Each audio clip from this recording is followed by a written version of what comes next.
நீங்க நடக்கணும். அதுதான் ஆண்டவர் எதிர்பார்க்கிற காரியம். அப்படி ஆண்டவரோட நடந்தாதான் அவர் பேசுகிற வார்த்தைகளும் உங்களுடைய வாழ்க்கையில பலிக்கும். சும்மா பேருக்காக பார்த்துட்டு ஜெபிச்சிட்டு போனீங்கன்னா இல்ல, உண்மையா அவரை தேடணும், முழு இருதயத்தோட தேடணும். அப்போ அந்த ஆசீர்வாதத்தை காண்பீங்க. எங்க இந்த மாதிரி அழகான இடம்லாம் இருக்குன்னு பாக்குறீங்களா?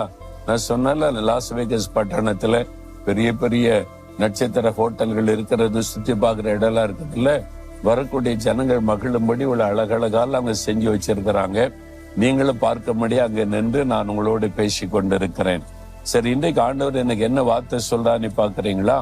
யோவான் 16:22 நீங்கள் சந்தோஷப்படுவீர்கள், உங்கள் சந்தோஷத்தை ஒருவன் உங்களை விட்டு எடுத்து போட மாட்டான் என்று ஆண்டவர் வாக்கு கொடுக்கிறார். இப்ப துக்கமா இருக்கிறீங்க, ஏதோ ஒரு காரியம் உங்களை பாதித்து இருக்கிறது, மனதுக்குள்ள ஒரு துக்கம், ஒரு வேதனை.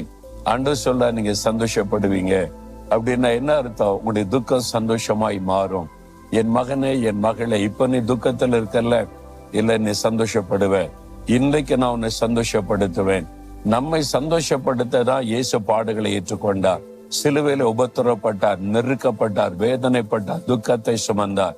உனக்காக மகளே, உனக்காக மகனே, உங்களுக்காக தான் தன்னையே நொறுக்க ஒப்பு கொடுத்து பாடுகளை ஏற்றுக்கொண்டு நீங்க எப்பவுமே சந்தோஷமா இருக்கணும்னு கர்த்தர் விரும்புகிறார்.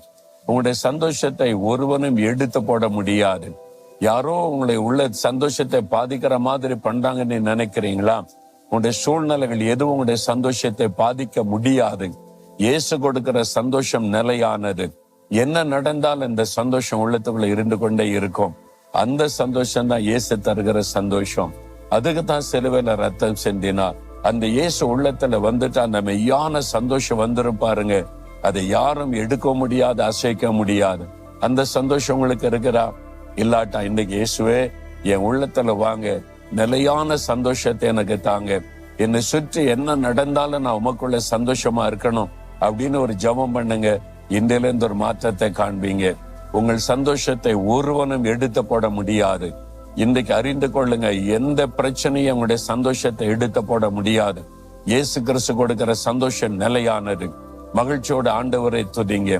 ஆண்டவரை நீர் கொடுத்த சந்தோஷத்திற்காய் ஸ்தோத்திரம். அது நிலையானது. ஒருவனும் அதை விட்டு எடுத்து போட முடியாது.